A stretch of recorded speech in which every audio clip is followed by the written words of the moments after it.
When was the last time you actually heard your phone ring?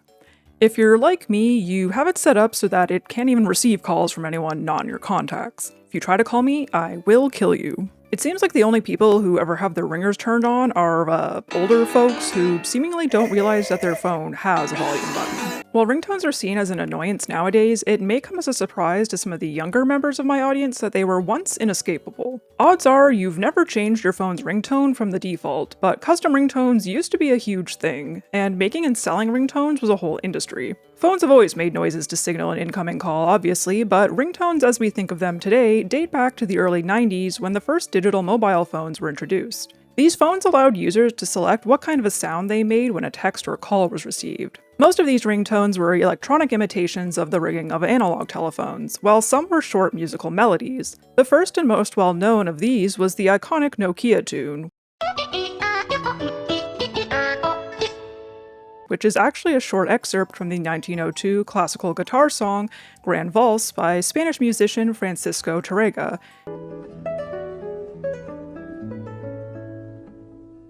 and came pre-installed on their Model 2010 phone released in 1994. At first these melodies were monophonic, meaning only one note could be played at a time.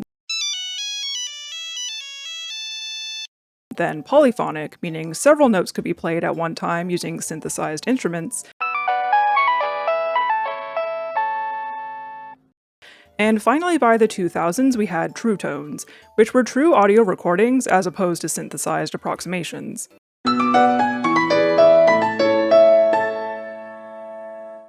Nokia still uses the Nokia tune and have even created different versions of it over the years, including this dubstep version in the early 2010s.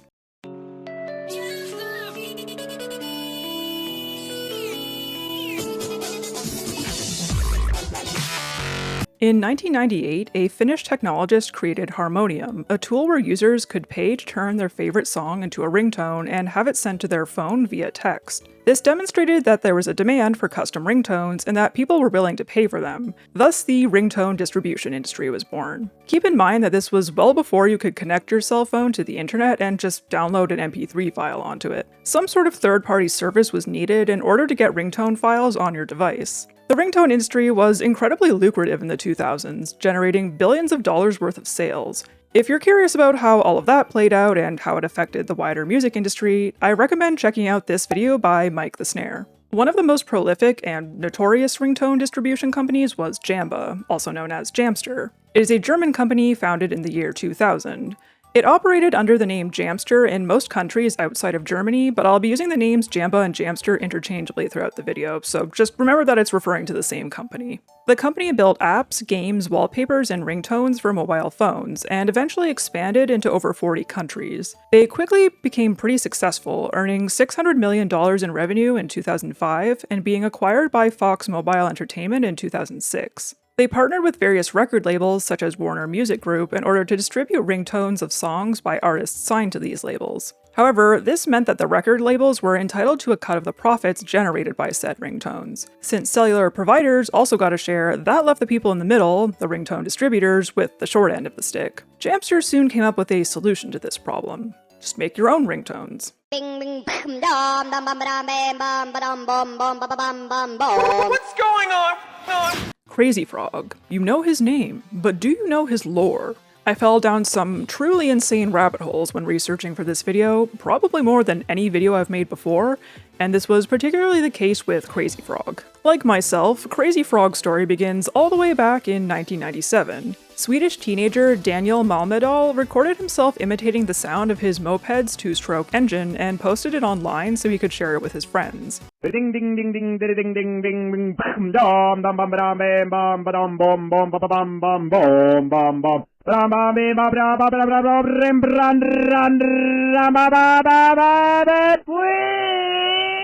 This clip, known as chotaktare.mp3, meaning two-stroker in English, ended up becoming a viral meme. Keep in mind, this was before YouTube and social media, so the clip spread purely through peer-to-peer file sharing and being posted on forums and personal websites. Nowadays, any bitch and their mother can go viral, including me apparently, But back in those days, it was a much more impressive feat. Memes also lasted a lot longer then, and by 2003, fellow Swede Erik Vernquist had come across the clip. Vernquist was a 3D animator looking to add to his portfolio, and he was inspired by Två Taktare to create a short animation of a creature he dubbed the Annoying Thing.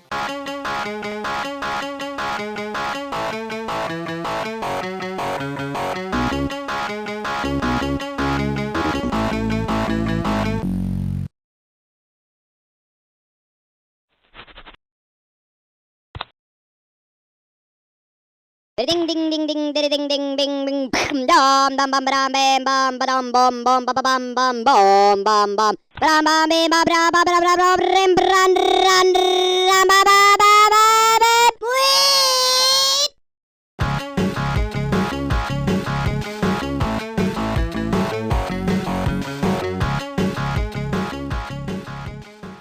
He posted it to his website and it too ended up going viral. The video caught the attention of Jamba in 2004, who realized they could capitalize on the popularity of this weird little guy. They began pestering Erik Vernquist to let them license the character from him, and eventually he relented. The character was renamed Crazy Frog, and Vernquist's animation was used in commercials to sell ringtones of the sped-up Två Taktare audio that appears in it. Apparently Vernquist wasn't too thrilled about the name change, saying, quote, "It's not a frog, and it's not particularly crazy either." So my first insane piece of lore I uncovered was that Crazy Frog apparently isn't even a frog.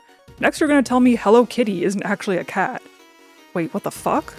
The Crazy Frog ringtone was a smash success for Jamba, quickly becoming one of their best sellers. They started thinking about what else they could do with the character, and decided to turn him into a sort of virtual musician a la Hatsune Miku or the Gorillaz, making songs that could then be turned into yet more ringtones. One of the most popular musical ringtones at the time was the song Axel F from the movie Beverly Hills Cop, so naturally they decided Crazy Frog's debut single should be a cover of this song. It was produced by the German band Resource and featured Crazy Frog making various bing-bong noises in between the 80s synths. The accompanying music video was animated by Cactus Films, a Swedish animation studio that Erik Vernquist worked for, and showed Crazy Frog riding around a city on his invisible motorbike while being pursued by robots. I can distinctly remember the first time I saw this music video played on TV. Axel F was released in May 2005 and became an instant hit. It reached number 1 on the charts in Australia, New Zealand, the UK, and several European countries, and was certified double platinum in the US. It even outsold Coldplay's new song, Speed of Sound, from their highly anticipated upcoming album. The music video currently sits at 5.1 billion views on YouTube, making it the 12th most viewed video on the site, even though it wasn't uploaded there until 2009. After this explosive debut, Jamba marketed Crazy Frog even more aggressively. He got 2 PlayStation 2 games, a mobile game, merchandise, and even toured Australia. Or a guy in this terrifying fursuit did anyway. A whole album of Crazy Frog songs, most of them covers, called Crazy Hits was released later in 2005, going triple platinum in New Zealand, double platinum in Canada, and platinum in Sweden. A follow-up album called More Crazy Hits was released in 2006. It didn't perform quite as well as the first one, but it still managed to chart in several countries. I remember listening to this album at a family friend's house in the summer of '06. Many more Crazy Frog ringtones were produced, including the ones you would expect, snippets from Crazy Frog songs, him making goofy little noises, but there were also some interesting ones. Most of these have been lost to time, but we have been able to compile a list of them by looking through the Jamster website on the Wayback Machine, including such gems as Crazy Frog, Tear Off This Bitch, Crazy Frog Gangbang, Crazy Frog is High, Crazy Frog Gets Shot, and Crazy Frog Puke Distorted. I was able to find what is purported to be the Crazy Frog is f***ing ringtone, and well, I'll just let you listen to it.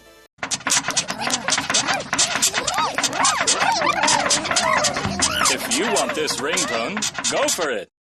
Yeah, he's going for it, alright. What the fuck is this one supposed to be? Crazy Frog is jopping? Sadly, Crazy Frog was not beloved by all, and he started to receive some criticism around this time. His, exposed twig and berries created a bit of a stir, particularly in the UK and Australia. Concerned parents complained to the Advertising Standards Authority, claiming the Crazy Frog commercials were inappropriate for children. leading to the frog's unfortunate castration in future ads. People also complained about the frequency with which these ads were aired, as they often appeared several times in 1 hour, sometimes even twice in the same commercial break. In May 2005 alone, it was estimated that 87% of the UK population had seen a Crazy Frog advertisement. The average number of ads seen by a single person was 26. While kids loved him, many adults grew to find the character immensely irritating, living up to his original name of the annoying thing. One final Crazy Frog album was released in 2009, titled Everybody Dance Now. The Crazy Frog fever had started to wane by this time, so this album didn't perform nearly as well as the first two, only managing to chart in France at number 23. The character was seemingly retired after this lackluster performance. As my generation grew up, he became relegated to a minor curiosity from our childhoods. That is until over a decade later in 2020, when a Twitter account claiming to be the official Crazy Frog account was created. It turns out that Cactus Films gained full rights to the character from Jamster in 2018 and had been planning his comeback. They teased a new album, which has still yet to be released, and released several new songs that have done numbers on YouTube. I don't know who's watching these because I wasn't aware of any of this until I was researching for this video, but evidently someone is. Unfortunately, this comeback also included a plan to release Crazy Frog NFTs in late 2021. I'm sure no one saw that coming. If you don't know what NFTs are and why they're bad, look it up yourself, I'm not explaining it right now. The Crazy Frog team announced on Twitter that they would be selling music NFTs on a platform called MetaBeats. This announcement was met with massive backlash from fans who didn't want to see their childhood icon defiled in this way. And allegedly, the poor, underpaid interns running the Twitter account even received death threats. They posted a response trying to justify their decision, but this didn't do much to quell the dissent. Apparently bullying works though, because the NFT release date was repeatedly pushed back until all mentions of it were quietly scrubbed from both the MetaBeats and Crazy Frog websites in late 2023. Based on their more recent tweets, they now seem to be anti-crypto and NFT. And while we're on the subject of their Twitter, some of their tweets are kind of insane.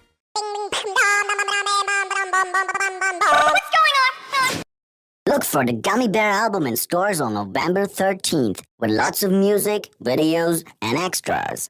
Jambot clearly found a winning formula with the weird little singing 3D animated character and rushed to create or license as many more of them as possible. The most well-known one after Crazy Frog is probably Gummy Bear. Unlike Crazy Frog, the Gummy Bear song came before the 3D animated character. German music and animation producer Christian Schneider composed a song he called I Am a Gummy Bear in 2005, with his son Macy Schneider providing vocals. The following year, Schneider commissioned Danish animator Pete Dodd to design the Gummy Bear character and animate a short 30-second music video for the song. A German version of the song and video were uploaded to YouTube in July of 2006, and quickly amassed a significant number of views. Versions in other languages, including English, were posted in the following months. In 2007, one of the producers behind Crazy Frog's music, Reinhard Raith, discovered Gummy Bear and wanted to create a full version of the song and music video. Schneider founded the company Gummy Bear International alongside fellow music producer Jürgen Kordelech in order to release them. The video ended up going viral and now has over 3.6 billion views on YouTube. Over 3 million dislikes though, but I guess you don't get to 3 billion views without making a few enemies. The song was certified platinum in the US, and an album called I Am Your Gummy Bear followed. In stores on November 13th with lots of music, videos, and extras, which also sold well. Similar to Crazy Frog's albums, it consisted mainly of covers of Eurodance classics like Scatman and Blue Dabba Dee. Around this time, Gummy Bear International partnered with Jamster in order to market and sell Gummy Bear ringtones and other mobile products. The original I Am a Gummy Bear clip was used in the original commercials, and they were still showing ads with him singing Gangnam Style as late as 2012. It seems the character is no longer affiliated with Jamster given he doesn't appear on their website currently, but unlike Crazy Frog, Gummy Bear never really went away. Odds are you forgot about him once his commercials weren't airing on TV every second, but content featuring him has been being produced pretty steadily since the late 2000s. And it seems he has managed to capture a new audience of Gen Alpha kids. A second album called La La Love to Dance was released in 2010 and was moderately successful. In 2012, a direct-to-DVD Christmas movie featuring Gummy Bear and his anthropomorphic animal friends called Gummy Bear: The Yummy Gummy Search for Santa was released. A web series featuring these same characters called Gummy Bear and Friends ran on the official Gummy Bear YouTube channel from 2016 to 2022, and it did numbers. The YouTube channel also contains a plethora of music videos, with the most recent Gummy Bear album having been released in 2021. Just last year, an official Roblox game called Gummy Bear Party was released, and apparently next year there is going to be a feature-length Gummy Bear film getting a theatrical release called Gummy Bear and Friends Operation Cotton Candy. I'm seated. The theater employees are scared and asking me to leave because it's not 2026 yet, but I'm simply too seated. Aw, get this cute little bunny as your new ringtone. Simply send cutie to 75555. Crazy Frog and Gummy Bear are easily the most recognizable Jamba properties, but there were a few other characters that appeared frequently in their ads or went viral online. You may remember Snuffle. I've seen a lot of people talking about this guy on TikTok lately. Known as Snuggle Bunny in English, he is a rabbit character created by Jamba in 2008. Their target audience was women in their early to mid-20s who would be drawn to the cute character and aimed to release the ringtone during the winter months so that Snuffle could, quote, warm hearts in the cold season. The original ringtone release was successful and was subsequently turned into a full song called Kuschel Song, or Cuddling Song in English. The accompanying music video has over 10 million views on YouTube, even though it just consists of the same 30 seconds of animation used for the commercial cut up in different ways. The song went #1 in Germany and Austria and was nominated for Single of the Year at the 2008 Echo Music Awards, which was sort of like the German Grammys. Following this success, a full-length English version of the song was released internationally. In May of that year, Snuffle's debut album, Ich hab dich lieb, or I Love You, was released, containing Cuddling Song and 2 other singles, I Love You and Haschen Party, or Bunny Party. It was certified gold in Germany and Austria. A Christmas album called Winter Wonderland was released later that year. A third and as of now final album called Komm Süßer Tod, Komm Kuscheln, Come Cuddle, was released in 2009. In 2010, Jamba decided that Snuffle needed to get laid, so they created a female bunny character named Schnüffleinchen, or Snuggelina in English, to be his girlfriend. She released 3 songs of her own: Kiss Me, Hold Me, Love Me, Butterfly, and Without You. Snuffle also released a few more songs throughout the early 2010s, and both characters appeared together in a series of children's audiobooks that were released digitally between 2008 and 2014. Nothing much appears to have been done with the characters since then, although Snuffle does still appear on the Jamba website, so who knows, maybe we'll be seeing a comeback from him sometime. This character doesn't have quite as much lore as Crazy Frog and Gummy Bear, but he's one of the characters I remember most distinctly from the Jamster commercials other than those two. I like singing Cuddling Song to my cat sometimes, although I don't think she appreciates it all that much. You are my sweetest love, the love I always wanna hug, because I really love you, the world just has to know. I am so lonely and so sad. Our final major JCU character we're going to focus on today is a bit of an interesting one for a few reasons.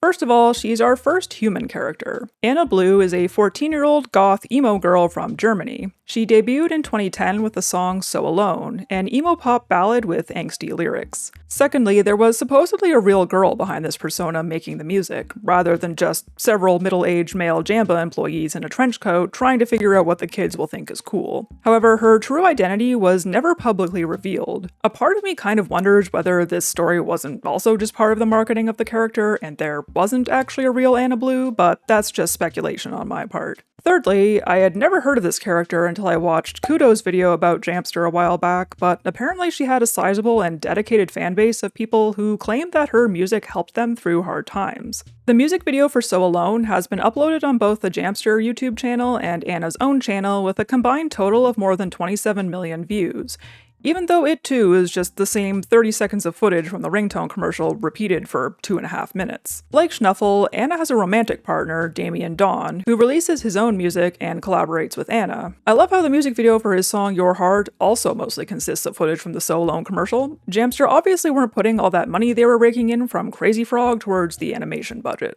Damien seems to be a vampire. Clearly Jamster were trying to capitalize on the whole emo Twilight zeitgeist of the late 2000s.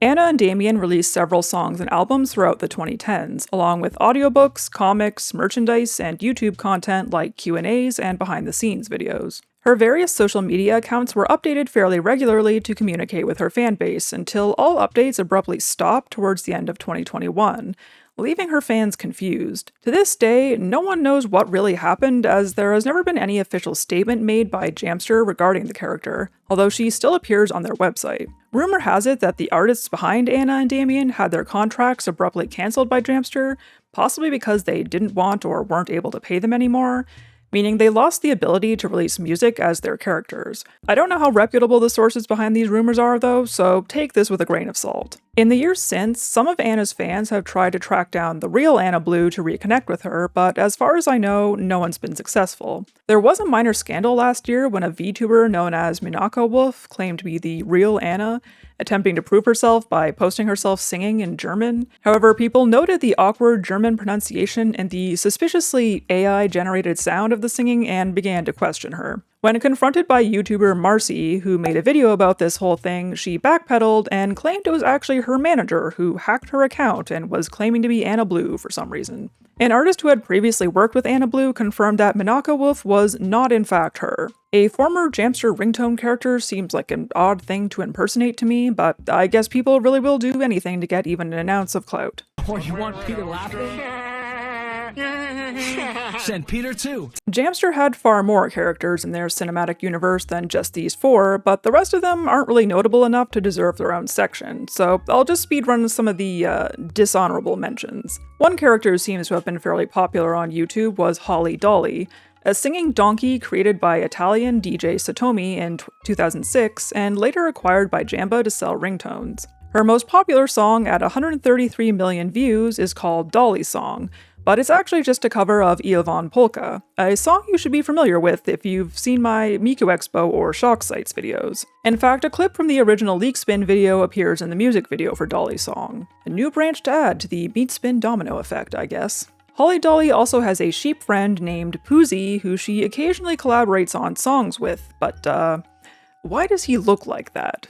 Europeans continue to invent new forms of racism previously thought to be impossible. Another character that appeared in a lot of ringtone ads was Sweetie the Chick. He's cute, but pretty unremarkable aside from looking suspiciously like the birds in that one Pixar short. Mad Molly was another one I remember seeing a lot, or René La Taupe as he is known in French. His commercials consisted of him singing about how yummy and fat you are. Also, the voiceover guy does an evil cartoon villain laugh for some reason.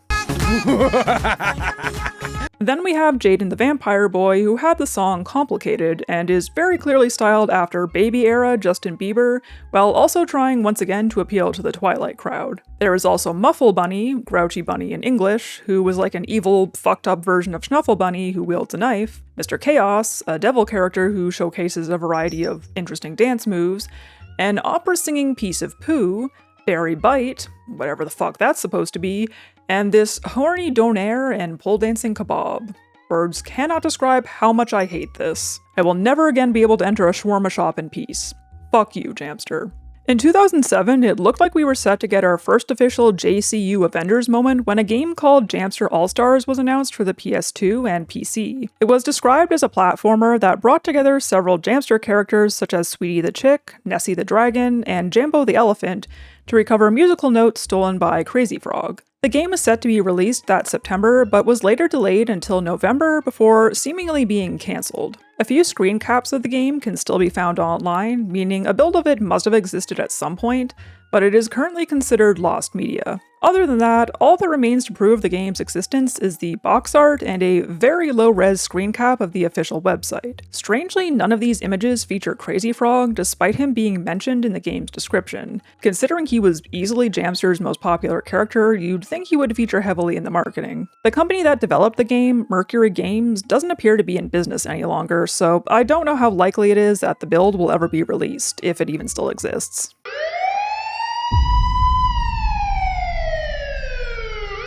At last, the part you've been waiting for. If you're at least a little familiar with Jamster, you've likely seen it associated with the word scam before. We'll get to that in a moment, but that's not the only thing that they've been accused of. As I briefly mentioned during the Crazy Frog section, there were an absolutely absurd amount of Jamster ringtone commercials airing on TV throughout the mid-2000s. In 2004, Jamba spent a whopping 90 million euros on advertising in Germany alone. In a single month in 2005, they spent £8 million to secure over 73,000 advertising spots on UK television channels, an average of over 2,000 slots a day. Evidently, some people thought that this was a human rights violation, which I can't say I disagree with, and complaints flooded the ASA that month about the ubiquity of these advertisements. While Jamba technically wasn't breaking any rules or laws, the ASA did rule that their ads could no longer be shown before 9 p.m. in response to these complaints. Jamba also caused a bit of a stir in their home country of Germany in 2006 for offering a ringtone derived from a German viral video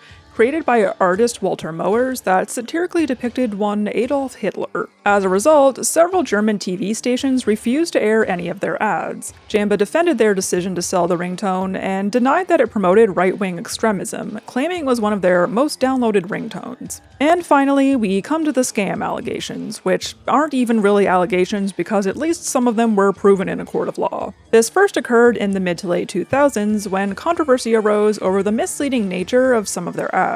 The prominent on-screen text and voiceover led viewers to believe that by texting the given phone number, they would be buying a singular ringtone or wallpaper. What they didn't realize is that they were actually signing up for a subscription service that charged them weekly, allowing them to download a limited number of ringtones and wallpapers per week. After doing so, they would end up being spammed by texts from Jamster, some of which cost money to even open. They would be blissfully unaware until they got their phone bill for that month and saw dozens of mysterious charges. Honestly, Jamster were kind of ahead of their time with the whole scummy subscription service thing. Upon realizing what had happened, some folks apparently had trouble figuring out how to cancel their subscription that they never wanted in the first place, as their website didn't list the SMS code required to opt out, and their customer service hotline was less than helpful. Some even claimed that texting the opt-out code didn't work, and they continued to be charged until they went to their phone provider and had them manually block the texts. Parents were especially angry about this since the Jamster ads particularly appealed to children who were less likely to think twice before texting the number. In hindsight, I'm kind of glad I wasn't allowed to have a phone as a kid because I definitely would have fallen for this. Again, complaints came in to the ASA. Jamster argued that their ads were plenty clear about the subscription. It says it right there on this minuscule text at the bottom of the screen. This was also an era when the average household TV was a CRT that had like 720p resolution at best. Nobody could fucking read that shit. The ASA wasn't buying it though, and forced them to make the ads clearer in future. Despite being reprimanded, Scamster only got worse as time went on. Moving into the 2010s, the ringtone industry started to decline, and I don't imagine Jamster was as profitable as they had been during the previous decade, leading them to resort to even shadier tactics. In 2013, they were actually sued by the FTC for running scam ads on the Android version of Angry Birds. These banner ads showed fake virus warnings, encouraging viewers to tap on the ad in order to download an antivirus app. I'm sure we've all seen these kinds of ads at some point. Those who did would automatically be subscribed to a ringtone service that charged them $10 a month without their knowledge or consent. The antivirus app was real, but apparently half the time it wouldn't even install correctly and was basically unusable. And it's not like Jamster made a little oopsie whoopsie fucky wucky, they knew exactly what they were doing. Corporate emails obtained during the legal proceedings proved this. One excerpt read, quote, "I am anxious to move the company's business out of being a scam and more into a valued service." Well, not scamming people anymore would probably be a good start if that's your goal. They were forced to refund everyone who fell victim to these ads, as well as pay $1.2 million in fines to the FTC and obviously stop running scams.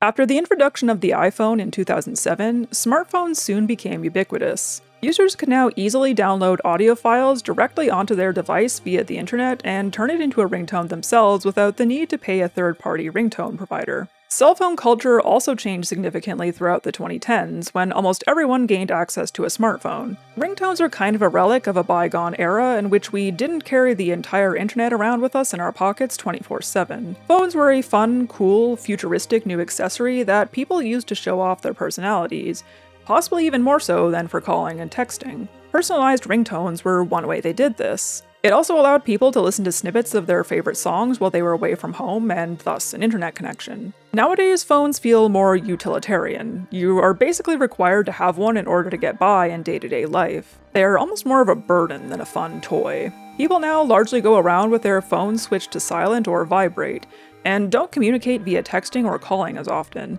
instead chatting through social media. Phones can double as portable music players, allowing you to download thousands of songs you can listen to at any time, and streaming apps give you access to millions more. Having a song on your phone is no longer a novelty. So naturally, the once booming ringtone industry died a pretty swift death. I remember when I was in my early teens, I would copy down in a notebook the SMS codes and numbers of various ringtones I wanted to download when I was allowed to get a phone from the magazine and TV ads. But my first phone ended up being a Samsung Galaxy S3, and ringtones were already passé by that time, which I guess is a good thing in hindsight given all the scam stuff. You might assume then that Jamster crashed and burned and are long gone by now, but nope. They're still alive and kicking somehow, and seemingly doing the same shit they've always been doing, minus the scamming, I hope. In 2010, they were sold to Gesta Group, a global real estate investing company, amid falling sales, and then again in 2014, to German internet services provider Freenet, who appear to still be the current owners of the brand. Their German website is still up, and advertising ringtones and wallpapers of some of their most popular characters like Schnuffel, Anna Blue, and René La Taupe. Despite new content not having been made with these characters in years, it does look like they've branched out slightly by also offering browser games, apps, ebooks, videos, and movie trailers, but I'm not sure how much traffic the site actually sees. Ultimately, I think Jamster will be relegated to the annals of 2000s pop culture history, remembered only as a curious sideshow by nostalgic zillennials. So there you have it, folks. You know I love me a deep dive on a hyper-niche topic from the days of yore, and the rabbit hole just seemed to go deeper and deeper on this one. I hope you found it as interesting as I did. I'd love to know which Jamster characters, ringtones, or commercials you remember, and if you have any favorites, or least favorites, because some of them were truly haunting and not in a good way. As always, thank you so much for watching. If you enjoyed the video, liking, subscribing, and sharing would all be very much appreciated. I'll catch y'all in the next one. Thank you to all of my channel members, and an extra special thank you to my Pookies, Char, Pieta909, Jinxed Josie, Theo Gretz, Spend My Savings, Alex, Mellow Streep, Inu Shampoo, Star Lover, Satanic Panic, Rex Nola, Damian Bestie, Sebastian Brady, Sebely Sam, Mr. Logan 1223, and Waimu. You guys are the best.